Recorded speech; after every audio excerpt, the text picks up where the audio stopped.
And we wonder why these coaches make a lot of money, don't stick around at any one particular place very often most of the time, and have a lot of gray hairs in a short period of time. It's because of situations like this at Georgia today, with sophomore safety Trey Matthews dismissed from the team by Mark Richt, who would not explain the situation or Matthews' violations, but simply said, we need guys who are going to make the right decisions, do the right things to be on this football team in this football program at the University of Georgia. Trey Matthews certainly wasn't that guy, stemming back to a arrest and a theft charge in March. We don't know if this situation was connected to that or if he made another stupid decision. But this guy was counted upon in the Georgia secondary, one that was mediocre at best in 2013. Matthews, as a freshman, was a key contributor. Played 8 games, started 6, had a hamstring injury, or he would have played more. Had 36 tackles, 1 pick, and 1 forced fumble. His career started well at Georgia. He was an early enrollee, impressed the coaches so much in spring practice that he became a starter. Also impressed them so much that he was named most improved on defense for Georgia heading into 2013. Then got the playing time, did get nicked up with the hamstring, but played pretty well.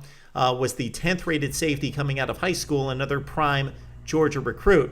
Now, it's ironic that it was Josh Harvey-Clemens, another safety for Georgia, who teamed with Trey Matthews on the infamous Nick Marshall to Ricardo Lewis play for 73 yards and a touchdown, miraculously with 25 seconds left for Auburn on the tip pass to defeat Georgia and stay undefeated. That Josh Harvey-Clemens, along with Trey Matthews, both dismissed from the football team. And for Harvey-Clemens, he was dismissed for violating team rules as well. He is transferred to Louisville, where he's going to join Louisville defensive coordinator Todd Grantham, of course, the former defensive coordinator at Georgia. So he picks up his former players, Josh Harvey-Clemens, and also Shaq Wiggins, sophomore cornerback, who is transferred to Louisville. And now Trey Matthews tweeted today that he may transfer to Louisville, either Auburn or Louisville.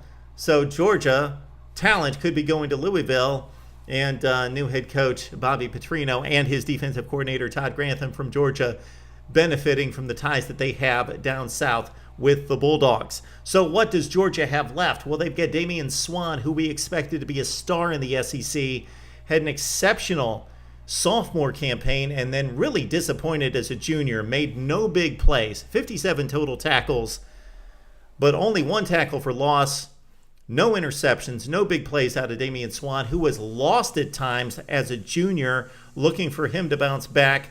As new defensive coordinator, Jeremy Pruitt from Florida State has said nobody's got a starting job on this defense, especially in this secondary. Nobody has a starting job right now.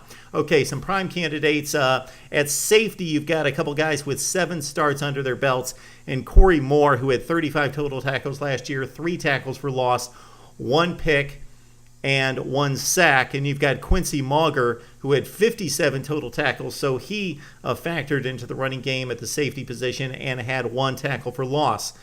Interesting that Georgia's so thin at secondary, not in regards necessarily to numbers, but in terms of talent, that they took one of their better offensive players in J.J. Green, who ran for almost 400 yards in the absence of Keith Marshall and Todd Gurley, and he had 3 touchdowns rushing. They've moved him to the secondary.